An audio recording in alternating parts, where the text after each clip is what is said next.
This example I have 1 minus cosine times 1 plus cosine x has to be equal to sine squared x.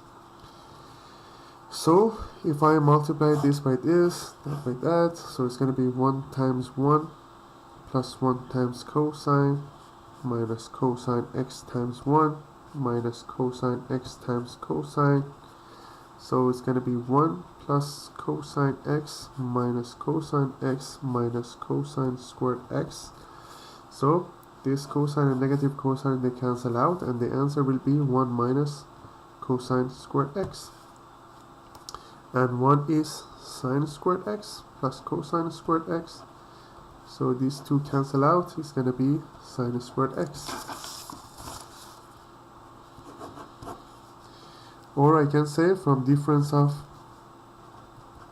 squares, a minus b times a plus b is going to be equal to a squared minus b squared. So we have 1 minus cosine squared here, and it will be equal to sine squared x.